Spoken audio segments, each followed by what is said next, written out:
मैं शुक्ल सर जी से एक चीज़ और जानना चाहूँगी कि जो पूजा शुरू होती है तो कई कई तरह की उलझनों में महिलाएं उलझ कर रह जाती हैं।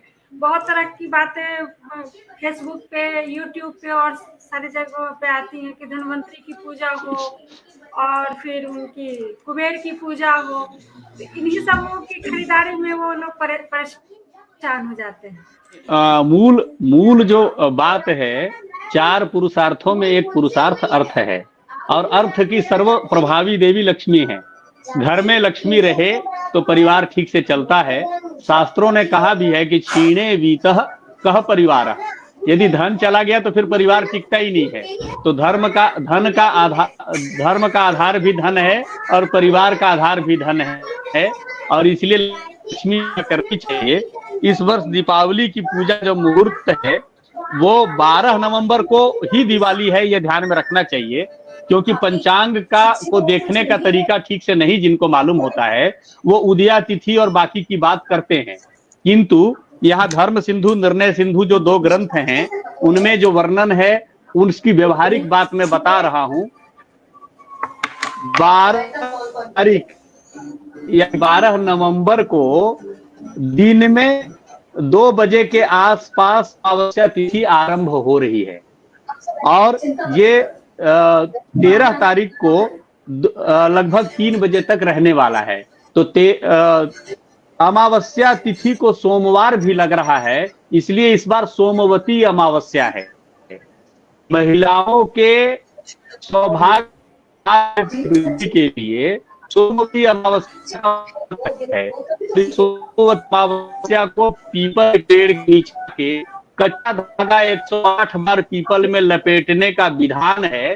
पीपल के नीचे जाकर कुछ देर निवास करने से, वहां चलने से, पीपल के परिक्रमा करने से, दक्षिणावर्त परिक्रमा करने से, धागा लपेटते हुए जब 108 बार घूमेंगे तो पीपल के पेड़ के नीचे ऑक्सीजन अन्य स्थानों की तुलना में अधिक होता है।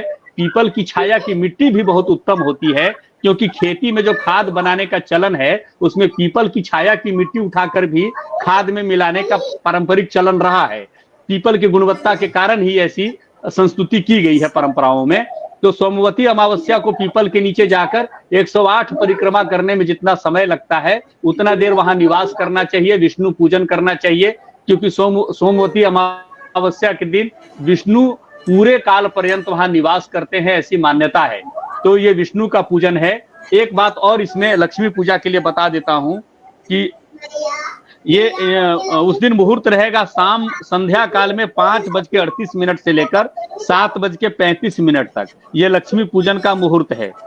और इसके साथ ही 12 नवंबर की रात्रि में 11:35 PM से लेकर और 13 नवंबर के 12:32 तक ये भी निशीथ पूजा यानी रात्रि जो लक्ष्मी पूजन करते हैं उसका मुहूर्त ये रहेगा। नोट कर लेना चाहिए, मैं दोहराता हूं, दिन वाला 5:38 PM से लेकर 7:35 PM तक ये लक्ष्मी पूजा जो दिन में करते हैं उनके लिए मुहूर्त है, और जो निशीथ पूजा करते हैं रात्रि में जो लक्ष्मी पूजन करते हैं उनके लिए 11:35 PM से 12 नवंबर को 11:35 PM से लेकर, यानी 12 बजे के बाद तिथि बदल जाती है इसलिए 13 नवंबर कहना पड़ रहा है, तो 13 नवंबर को 12:32 PM तक, 11:35 से शुरू करके 12:32 तक ये निशीथ पूजा यानी रात्रिकालीन लक्ष्मी पूजन का मुहूर्त है। तो 12 नवंबर को ही दीपावली है, ये ध्यान में रखना चाहिए, क्योंकि अमावस्या 13 नवंबर तक जा रही है, लेकिन अमावस्या चूंकि ये दीपावली रात्रि का उत्सव है तो जिस दिन रात्रि में अमावस्या तिथि हो उस दिन दीपावली मनाई जाती है। तो 12 नवंबर को ही रात्रि पर्यंत अमावस्या है, 13 नवंबर को रात्रि पर्यंत अमावस्या नहीं, इसीलिए अमावस्या यानी दीपावली जो होगी वो 12 नवंबर को होगी। इस विभ्रम ऐसा लोग उठाने की कोशिश करते हैं वो लोग जिनको पंचांग दर्शन का नियम नहीं मालूम है, पंचांग देखने का तरीका नहीं मालूम है। इसमें एक महत्वपूर्ण बात है, जो गोवत्स द्वादशी है उस दिन जो व्रत और उपवास करते हैं, जो महिलाएं और पुरुष व्रत और उपवास करते हैं गोवत्स द्वादशी को, तो उनको निश्चित रूप से पुत्र प्राप्ति होती है। ये बड़ा महत्वपूर्ण उत्सव है, इसलिए इसको ध्यान रखना चाहिए। तो गोवत्स द्वादशी का व्रत रखना चाहिए। दीपावली से पहले 3 दिन पहले गोवत्स द्वादशी का पर्व होता है, तो इसीलिए ये पुत्र प्राप्ति के लिए बड़ा महत्वपूर्ण है। ये 9 तारीख को होगा। गोवत्स द्वादशी जो है वो 9 तारीख को होगा। एकादशी युक्त द्वादशी है। दिन में 9 एकादशी समाप्त हो रही है, उसके बाद द्वादशी आरंभ होगी। तो ये 9 को गोवत्स द्वादशी है। जिन पुत्र प्राप्ति की लालसा है, जिन भी महिलाओं को पुत्र प्राप्ति करने की इच्छा है, चाहे वो प्रथम संतान हो या बाद की संतान हो, गोवत्स द्वादशी का पर्व उत्सव करना चाहिए, व्रत रखना चाहिए और विधिवत व्रत रखना चाहिए। चाहे फलाहार करते हुए रखें, पूर्ण उपवास करते हुए रखें, जल शहद इत्यादि लेते हुए करें। डायबिटिक है वो शहद नहीं ले सकते, इसका ध्यान रखना चाहिए। मीठ फलों का सेवन उनको नहीं करना चाहिए। सब स्वास्थ्य इत्यादि का ध्यान रखते हुए यदि व्रत करेंगे गोवत्स द्वादशी का, तो आपको पुत्र प्राप्ति होती है। और इन फसलों से जुड़े हुए बृहदारण्यक उपनिषद में पुत्र प्राप्ति के अन्य भी विधान हैं। वो कभी प्रसंगवश अगले कोई कार्यक्रमों में हम लोग बैठेंगे उन विषयों को लेकर, तब उसकी चर्चा करेंगे, विषयांतर हो जाएगा। तो लक्ष्मी पूजन में मूलतः जो लोग, जिन लोगों के घर में पुरुषों महिलाओं को छूना और पूजन करना निषेध है, जिन लोगों के पास भी हत्था जोड़ी है, जबलपुर और के आसपास के जंगलों में हत्था जोड़ी मिलता है। एक ऐसी वनस्पति है जिसके जड़ के पास ऐसे दो हाथों की 10 उंगलियां दिखती है। हत्था जोड़ी जिनके पास है, उनको मां चंडिका के मंत्र का जाप करते हुए हत्था जोड़ी की पूजा लक्ष्मी पूजन के मुहूर्त में करना चाहिए। हत्था जोड़ी को घर में रखने से भी धन बढ़ता है। जिनके घर में हत्था जोड़ी हो उनके घर में धन कभी नहीं घटता है। बहुत सहजता से उपलब्ध है, किंतु उसका डुप्लीकेट प्लास्टिक का बना हुआ बहुत बाजार में उपलब्ध है, आर्टिफिशियली बनाया हुआ उपलब्ध है। उससे बचते हुए ओरिजिनल ढूंढने की कोशिश करें। तो हत्था जोड़ी रख करके भी आप पूजा कर सकते हैं। लक्ष्मी साक्षात लक्ष्मी का स्वरूप माना जाता है, उसको उस रूप में पूजना चाहिए, उस रूप में मानना चाहिए। और विष्णु की पूजा जो होती है उसमें शालिग्राम पूजन करना चाहिए, क्योंकि शालिग्राम को साक्षात विष्णु माना गया है। और विष्णु का के साथ साथ लक्ष्मी के रूप में भी एक शालिग्राम रखा जाता है। तो कहा गया है कि सन्यासियों को एक ही शालिग्राम का पूजन करना चाहिए, क्योंकि सन्यासी को धन का क्या प्रयोजन, और उसको तो केवल ईश्वर चाहिए, विष्णु चाहिए और केवल मोक्ष की कामना है। लेकिन गृहस्थ जब शालिग्राम रखता है तो विष्णु के लिए एक शालिग्राम और लक्ष्मी के प्रतिरूप के रूप में दूसरा शालिग्राम। तो शालिग्राम 2 यानी जोड़े में शालिग्राम रखना चाहिए, लाल कपड़े में लपेट कर रखना चाहिए, पीतल या तांबे के बर्तन में रखना चाहिए। ढक्कन वाला पात्र मिले तो और अच्छी बात है, क्योंकि जैसे हम सोते बैठते हैं तो वैसे हम जब गृहस्थ जीवन में पूजा करते हैं तो हमारे देवता को भी सोने बैठने का, यानी कि हमारे विश्राम के साथ उनको भी विश्राम का प्रबंध करने का चलन है। इसलिए इसी परंपरा को गुरु ग्रंथ साहिब की जो पूजा करते हैं, उनका जो आदर सम्मान करते हैं, तो गुरु ग्रंथ साहिब को गुरुद्वारा में सुना जाता है, उनको जाता है, उनके भजन करते हैं, उनको पंखा झुलाया जाता है। ये हमारे सनातन पथ है कि हम अपने देवताओं को भी अपने जैसा ही समझकर और इष्ट को भी उसी प्रकार से हम शयन, आराम, जागरण इत्यादि का प्रबंध करते हैं, भोजन के रूप में भोग लगाते हैं। तो ये सब बातें उसके साथ। और शालिग्राम का पूजन करते हुए विष्णु सहस्त्रनाम का पाठ अवश्य करना चाहिए। लक्ष्मी की स्तुति अवश्य करनी चाहिए। जो बगलामुखी की उपासना करते हैं उनको बगलामुखी मंत्र का पाठ करना चाहिए। लक्ष्मी के बीज मंत्रों का करना चाहिए। लक्ष्मी के स्तुतियां, स्तोत्र गीता प्रेस ने छापा है स्तुति संग्रह, उसमें आपको मिल जाएगा, उसका भी पाठ करना चाहिए। सामान्य रूप से जो पुरोहित के द्वारा पूजा नहीं कराते, वो इतनी बातों से ही अपनी पूजा करके धन लाभ के यश को प्राप्त कर सकते हैं, उसकी संभावनाएं आरंभ कर सकते हैं। और देवी के जो दुर्गा सप्तशती की पुस्तक है उसका भी पाठ आप कर सकते हैं। उसमें कम से कम ज्यादा ना करें तो कवच, कीलक, अर्गला, सिद्ध कुंजिका स्तोत्र इत्यादि भी करके, श्री सुक्तम, देवी सुक्तम, ये सब भी कर सकते हैं आप। तो देवी सुक्तम भी 2 है, तंत्रोक्त है और ऋग वेदोक्त है, दोनों का पाठ कर सकते हैं। वैसे ऋग वेदोक्त सर्वोत्तम है क्योंकि वो अस्थायी फल देता है और है छोटा ही लेकिन थोड़ा कठिन संस्कृत है, तो आप उसका भी कर सकते हैं पाठ। तो ये धन दिलाने वाले उपाय हैं। धन, इनका दीपावली से संबंध आप जोड़ सकते हैं क्योंकि लक्ष्मी से जुड़ा हुआ संबंध है। धन दिलाने में चूंकि लक्ष्मी और विष्णु एक साथ पूजे जाते हैं, एक साथ दोनों की कल्पना है, तो इसलिए जहां लक्ष्मी है वहां विष्णु है और जहां विष्णु है वहां लक्ष्मी है।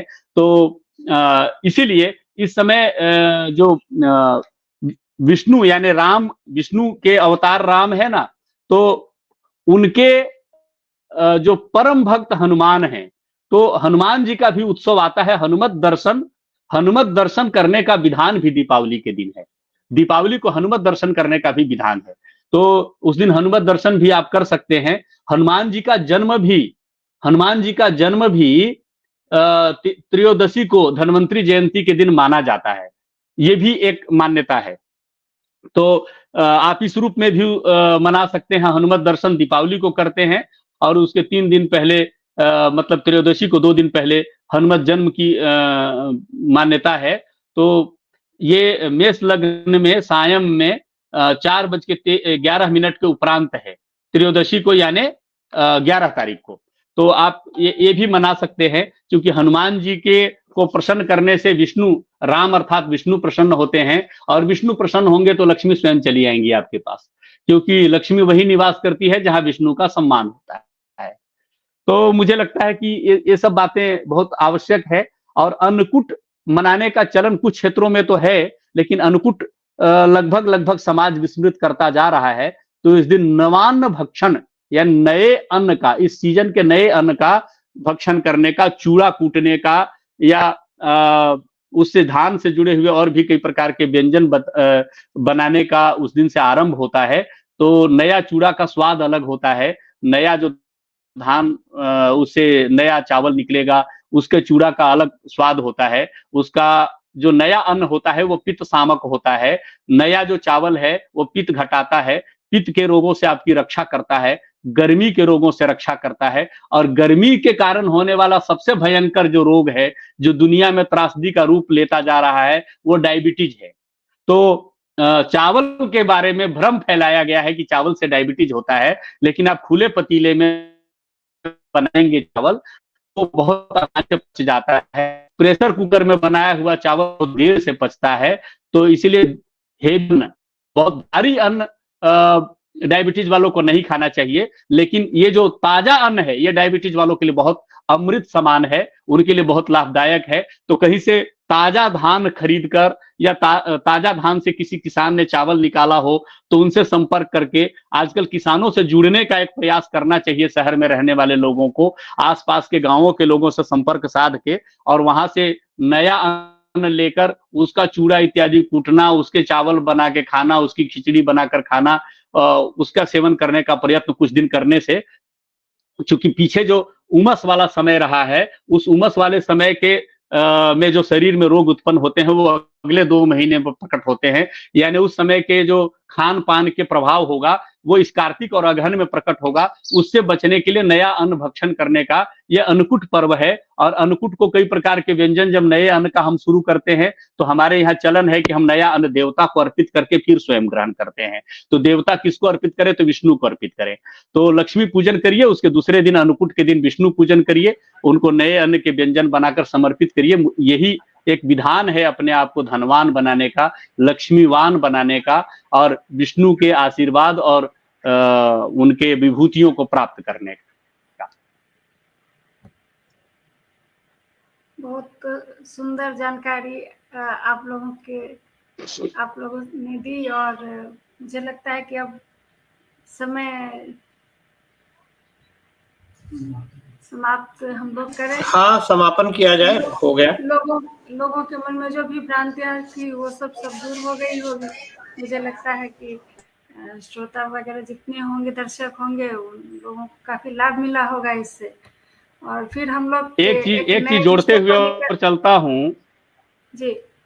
भैया दूज के दिन बहन के घर जाकर भोजन करना चाहिए, ये विधान है। अन्नकूट के दिन स्वयं के घर में भोजन करना चाहिए विष्णु को भोग लगा के। और भैया दूज यानी द्वितीया जो है, भ्रातृ द्वितीया है, उस दिन बहन के घर सब भाइयों को जाके भोजन करना चाहिए। उस दिन गोवर्धन में जो यान नाम का गोप था उसका वध राधिका जी ने किया था। तो ईयान के गोबर की मूर्ति बनाकर महिलाएं मूसल से कूटती हैं उस दिन, और गीत गाती हैं, और उसके बाद रंगीनी का कांटा लेकर बहनें अपने जिह्वा को चुभाती हैं। उससे लार का स्राव तेज होता है, पाचन सुधरता है, और इसलिए चुभाती हैं कि भाई को साल भर में कोई गाली दी होगी, खराब वचन बोला होगा तो मेरे जिह्वा को कष्ट पहुंचे। तो ये बड़ा अच्छा चलन है। तो उस दिन जाकर बहनों के घर भोजन करना चाहिए। जी, बहुत बहुत धन्यवाद आप दोनों का। आप इससे बहुत लोगों की जो भी मन में दुविधा होगी वो सब खत्म हुई, और अपनी जानकारी जो आपने दी है उसके अनुसार ये लोग बढ़िया से सब लोग, हम लोग भी पूजा कर पाएंगे। तो आप लोगों को दीपावली की बहुत बहुत शुभकामना।